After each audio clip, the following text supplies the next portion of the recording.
Welcome, friends. Today I want to share with you some of the teachings coming from H.P. Blavatsky on the subject of theosophical practice. Those who are familiar with her teachings may know that she delved into metaphysical subjects, into questions of the genesis of the cosmos and humanity, and these teachings are fascinating. But sometimes the fascination with this aspect of her teachings makes us lose sight of another field of or area of study, which is the teachings that she gave about what we may call the spiritual practice, and more specifically about theosophical practice, that is, a spiritual practice based on theosophical teachings. So what I want to do in this brief presentation is to share with you some of the main elements for a spiritual practice that we find in her writings. These elements, although I use all quotes from her writings, these are some elements that I have chosen to present here as constituting what we may call a theosophical system of yoga or spiritual development. So since we are talking about a theosophical system, we start with the idea of divine wisdom. Divine wisdom is the translation of the term theosophy, theosophia. And she says the infinite cannot be known to our reason, which can only distinguish and define. But we can always conceive the abstract idea thereof, thanks to that faculty higher than our reason, intuition, or the spiritual instinct of which I have spoken. She was talking about this in the article from which I extracted this quote. So in the theosophical view, the idea is that in all human beings, not only in some chosen prophets, there is a latent faculty that we may call this divine wisdom, which is able to realize, to perceive the truth. And when we say the truth, we are not talking about just physical facts, but ultimate truths.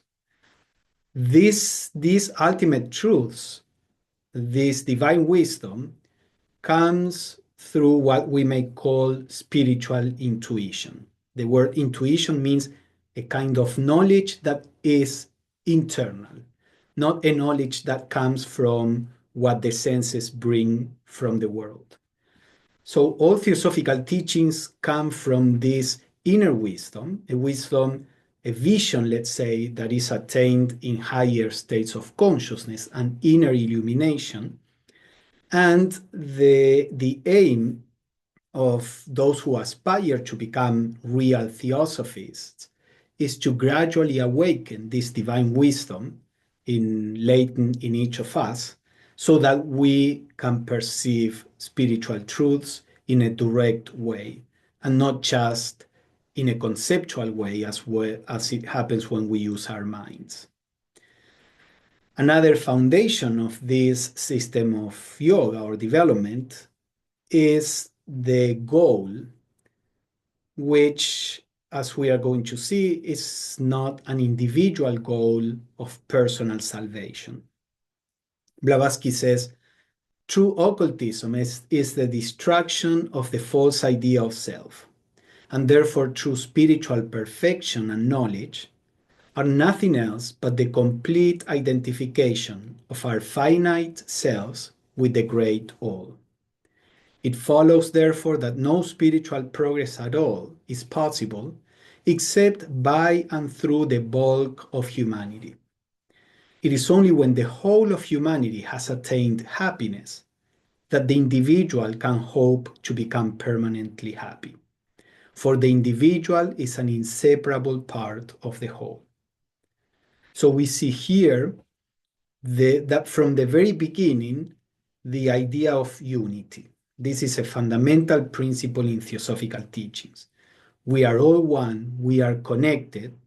As long as we live in the illusion that our senses bring, we may not perceive that unity. But the more we get to discover, realize, to know our ultimate nature, the more we realize that our ultimate nature is not individual, but is collective. That we are not this little part, but we are the totality. And therefore, this vision makes the theosophical path not just an individual pursuit, as I mentioned at the beginning, but this is a collective endeavor. A theosophist works on his or her own spiritual development, not to attain an individual goal, but to be able to help all of humanity. So the first element in this practice is what we may call spiritual study. Blavatsky says theosophical doctrines, if seriously studied, call forth by stimulating one's reasoning powers and awakening the inner in the animal man or the biological aspect of human beings, by awakening every hitherto dormant power for good in us, and also the perception of the true and the real as opposed to the false and the unreal. So the kind of study that is recommended in the theosophical tradition is one in which we are trying to awaken that divine wisdom that we talked about.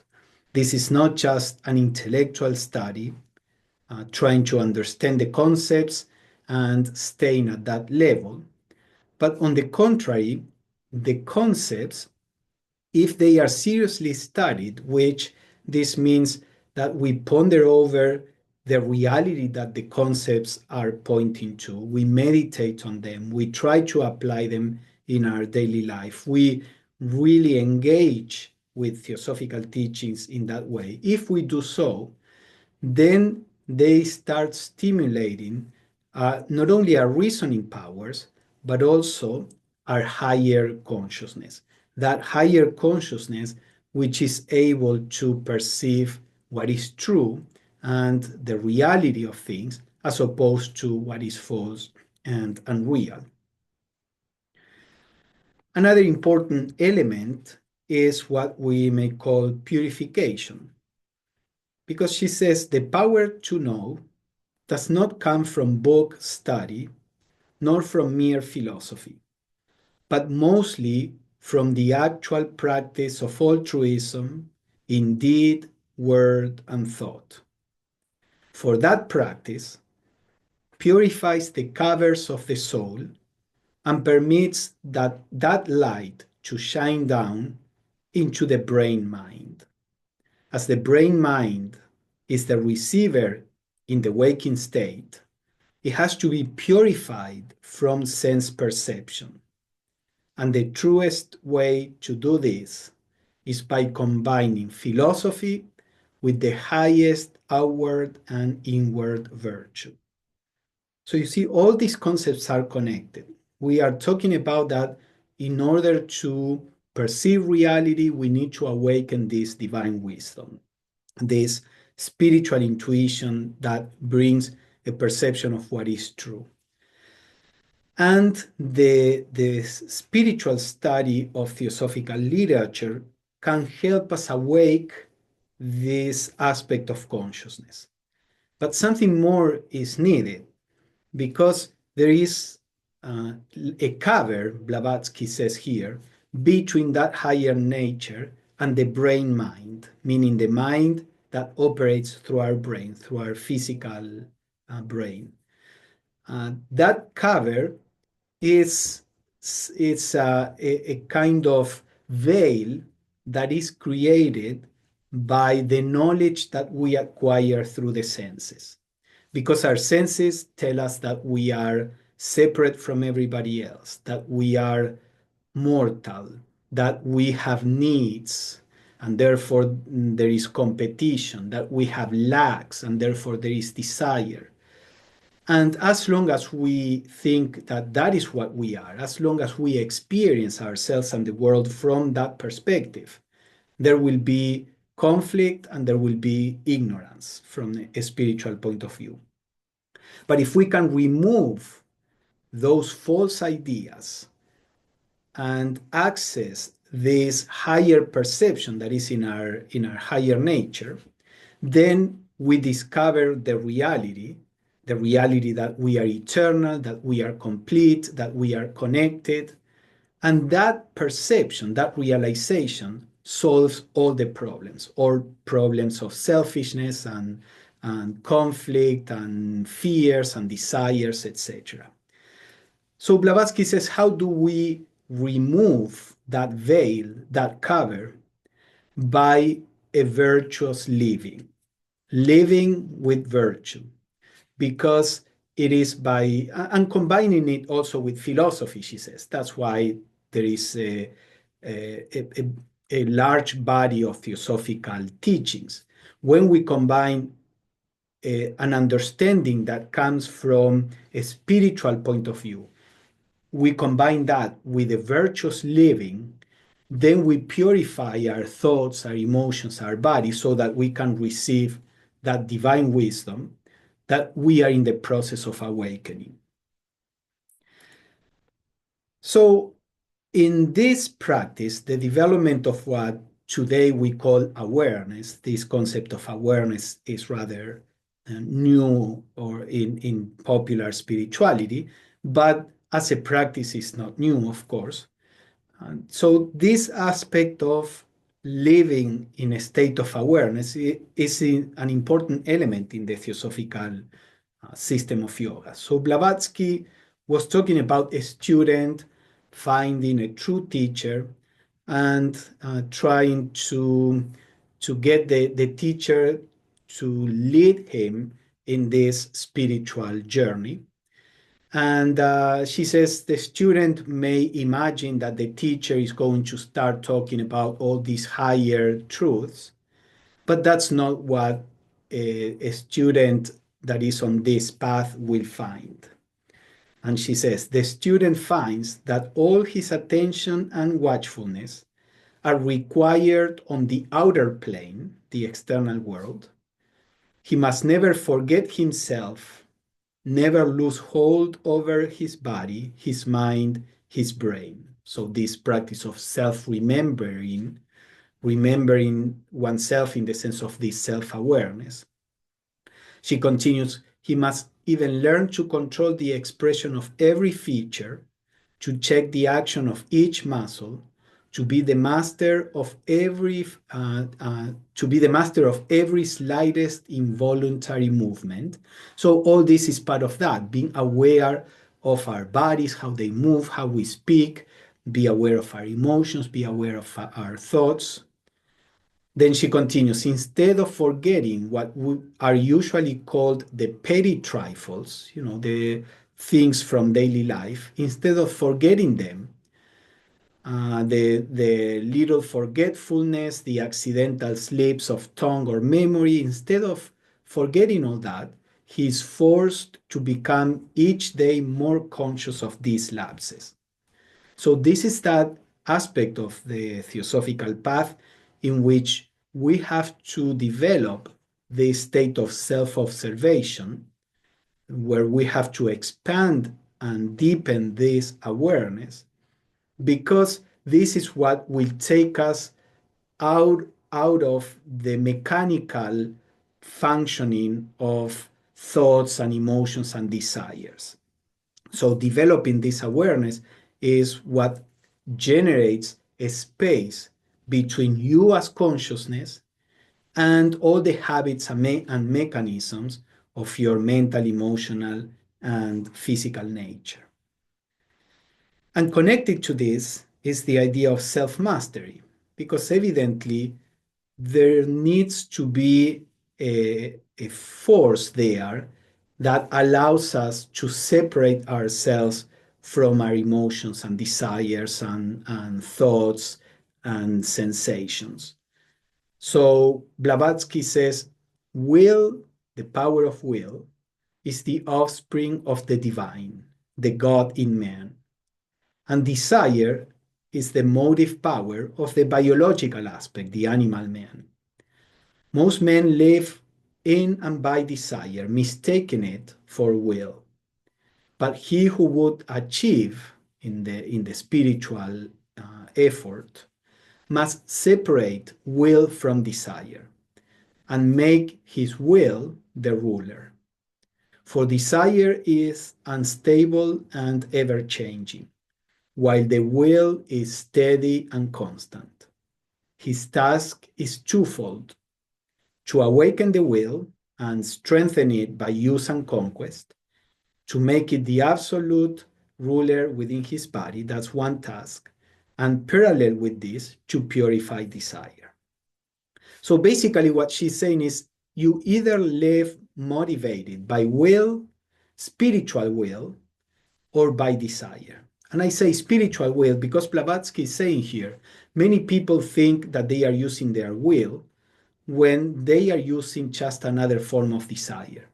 For example, you may show great willpower to get up and go out in the world and succeed in your business, for example. But that's another form of desire.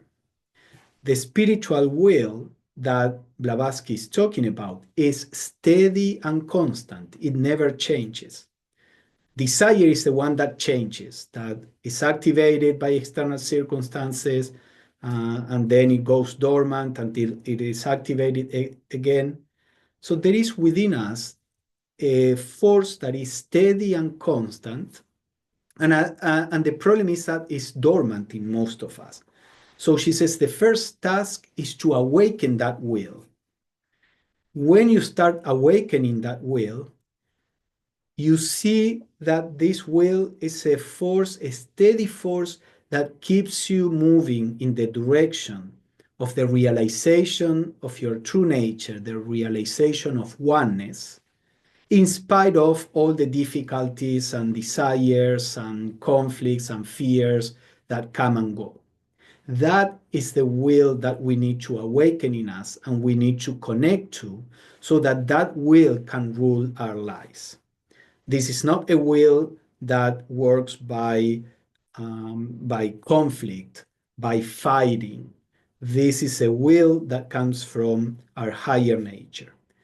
And one of the tasks that we have is to awaken that will, and the other is to purify desire. To the extent that we purify desire, we leave room for the expression of this spiritual will. And the last point, that of meditation. Blavatsky says, for instruction in practical occultism, it is necessary to have acquired the power of concentrating his mind and will, and it is to this end that the rule ordering the daily meditation for the aspirants was laid down. There is no other way of attaining the power of concentration, and without this power largely developed, no progress can be made in practical occultism, no beginning even of it being possible. We have seen the word occultism a couple of times when Blavatsky was writing occultism. It was the word used for the spiritual path, spiritual development.